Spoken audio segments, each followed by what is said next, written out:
mes motivations sont assez simples. Tout d'abord, je voudrais dire que ce n'est pas une ambition personnelle ou une question d'ego, mais bon, je suis élu depuis un certain temps sur cette commune qui m'a vu grandir, que je connais très bien, dans laquelle j'ai participé à de nombreuses associations sportives et puis d'autres comme les sapeurs-pompiers, où j'ai été sapeur-pompier pendant 40 ans quand même. Ça marque, je dirais, on pourrait dire un intérêt à notre village. Et puis j'ai voulu surtout continuer avec cette équipe avec laquelle nous avons bien travaillé.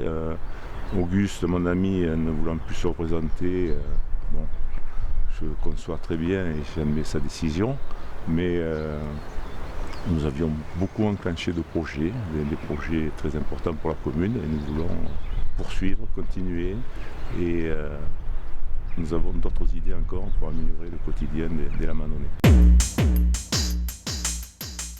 Pour une commune rurale, puisque Lamanon c'est quand même une commune rurale, environ 2100 âmes, c'est être présent au quotidien pour, je dirais, répondre à toutes les questions que peuvent se poser les Lamanonnais. Vous savez, une commune comme Lamanon, on n'a pas un staff au niveau administratif, technique important comme dans les grandes villes. Donc un maire, il doit être un peu un touche-à-tout, s'occuper un peu de tout, comme tous les élus d'ailleurs, et être présent, je dirais pas tous les jours, mais une grosse partie de la journée sur la commune. Être maire d'une commune rurale, c'est quand même un métier à plein temps, on va dire, maintenant, si on veut vraiment s'en occuper. Nous avons déjà, dans nos réunions de quartier, évoqué notre programme que nous avons terminé de distribuer, notre proposition de foi. Nous avons des projets de voirie importants, nous en avons réalisé quelques-uns déjà, mais nous envisageons, et dès notre élection, puisque nous y avons déjà travaillé, c'est la réfection de la route de la Tuilière, avec des aménagements de trottoirs pour sécuriser les piétons et les riverains, permettre aussi aux véhicules de rentrer dans le village moins vite, des espaces verts et enfouir tout ce qui est réseau sec, Enedis, toutes les lignes électriques, télécom et éclairage public. Voilà, ça c'est le premier projet et là nous sommes prêts à le lancer très rapidement.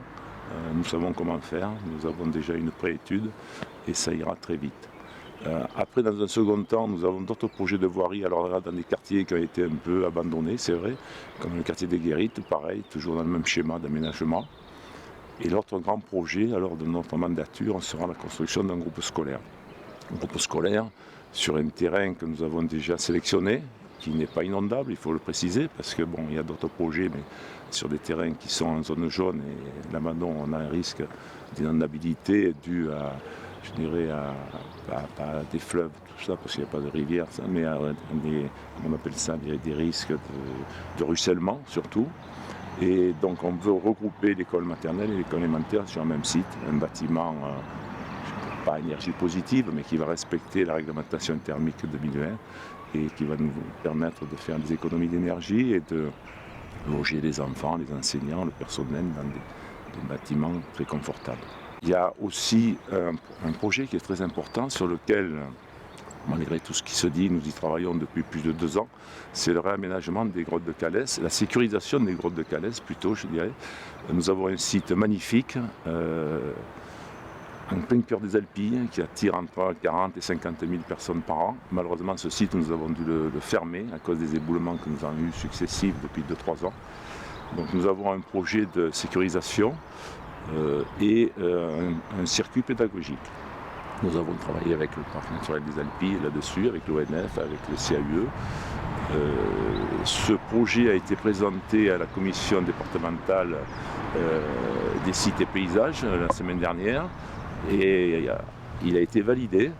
Donc nous attendons maintenant la validation du ministère, puisque ça doit monter au ministère, pour pouvoir démarrer les travaux, puisque c'est un site classé et il nous faut l'autorisation du ministère pour démarrer les travaux. Mais tout le dossier est prêt, il y a quelques petits aménagements à réaliser, mais ça aussi c'est une priorité et on va continuer, grâce à ça, à attirer du monde sur la commune et ça va permettre aux commerces, etc., de bien travailler. Alors avec ce site-là de Calès, comme je vous ai dit, qui attire énormément de monde, mais aussi nous avons en plein cœur du village à côté, un parc de 3 hectares. C'est, comme dit ma collègue Anne-Flore, c'est le poumon vert du village, hein, et nous voulons le réhabiliter aussi. On a des arbres qui dépérissent dû au réchauffement climatique, donc nous allons replanter des arbres, des espèces qui résistent mieux à ces cette nouvelle température là, qui fait surtout en été. Nous avons la possibilité de l'arroser avec des canaux, donc on n'ira pas chercher l'eau de la ville. Et puis on veut faire un parcours de santé multigénérationnel, et puis aussi pour les personnes à mobilité réduite.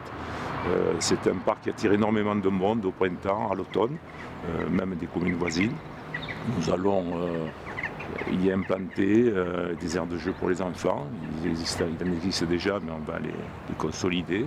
Et puis des sites pour aussi accueillir les personnes qui viennent pique-niquer sur ces lieux.